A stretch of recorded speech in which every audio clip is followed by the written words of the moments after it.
the difference between equality of opportunity and equality of result. Mm-hmm. And I think the right believes in equality of opportunity. Mm-hmm. But people, the end result is whatever you make of it yourself. Mm-hmm. And the left sees inequality in result and says there must be something fundamentally wrong. Right. So we must now fix it so that the end comes out fundamentally right. Everyone gets a trophy. And everyone gets a trophy. No one's special. I mean, did you ever see The Incredibles? Yes. Yes, I love The Incredibles. Just because when everyone is special, no one is. Yes, no one is. Syndrome said Syndrome that. said yeah. Great movie. Outstanding movie. It really is a terrific movie.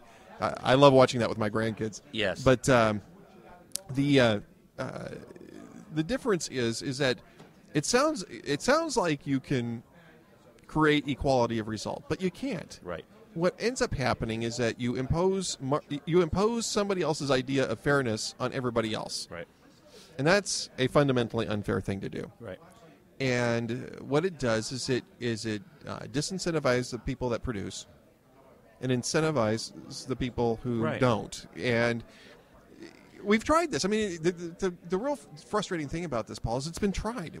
In the 20th century, there was a whole number of these experiments. All over the world. All over the world. In the first world, in the second world, in the third world, and it failed every single time it was tried. And even the countries that went for the social democrat style of Euro-socialism. Mm-hmm, mm-hmm. Because when we're talking about people being socialists in this country, we're not talking about them being Stalinists, except for maybe International Answer, which actually presents themselves as neo-Stalinists. Yes. But we're talking about them being Euro-socialists, mm-hmm. nanny-staters. Right. I like the term nanny-staters. That's a very good term. Yeah. It gets rid of the ism and focuses the point. Got it. Exactly. Without being necessarily, an assignment of evil. Because Right. I think most people in this country, right and left, are generally speaking good people. Yes. I tend to be an optimist about this kind of stuff anyway. That's one of the things I like about you. But I think most people try to be good people. I think they do what they see is good, but they're just wrong. Some of them are just wrong. And so this Euro nanny state thing is crippling Europe. A lot of countries are starting to move away from it. Now they'll talk about it being Anglo-Saxon economics. The French like to do that. Yes. Well, we don't want to go to Anglo-Saxon. We don't want to be Anglo-Saxon. But, we are going to try a little more capitalism because this merde ain't working. Yes, that's right. I like that. You see, you're illiterate in multiple languages, it sounds like. Yeah, or I'm illiterate in multiple languages, yeah. But, I mean, this is... They're trying not to admit they're wrong. Right. But they're moving away from that model. But your point is that most people are inherently good. And yes. So the nanny state is a good term to apply to I that. think most people are inherently good. And I think as, Catholic Christians, I think that's the viewpoint that our faith teaches us. Now, some Christian faiths tend to say that people are inherently bad. They're inherently depraved. Right. And that only God's grace makes them good. Right. Yeah, it's sort of an either or for me, But putting aside the really deep theological argument between those two viewpoints, I think what you can say is this: most people act in a manner that they think is good. Right. They're not. You don't have. I don't think Barack Obama, for instance, even though he doesn't have a mustache, is.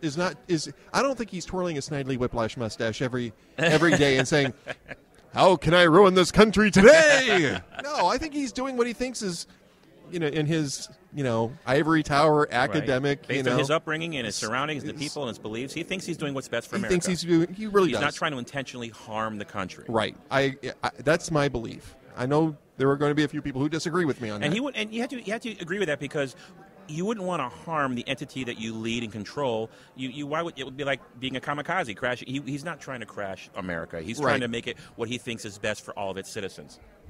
Now, the effect of that, maybe he's crashing America and running us into disaster. The road to hell is paved with good intentions. Exactly, but I think most people act on what they think is good.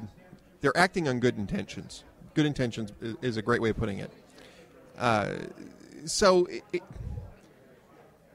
You have to understand that particular paradigm before you even start to get into, in other words, getting back to your point, you have to educate people. Right. This is like your parish priest. I'm trying to eventually get this back around to what your point was, because it's a great point, is that you have to present an argument that's going to be compelling and that's going to convince people. Right. Because it's real easy to go out and scream names and yell things and stuff like that. And you get a lot of popularity for doing that, too. But what it doesn't do is it doesn't really make a good argument. And it doesn't help anything. And it doesn't help you build arguments in the future either. Right. And so, I think you have to focus on the fact that you really have to convince people. You have to show people that this path lies madness, Yes. And I'm sorry. I think if we can just get someone in every Catholic church, if Catholics would talk to their family and get some talking points, and talking points becomes a negative term almost, but educate your family and friends that are Catholic or whatever religion they have to be, and say, here's what I've observed.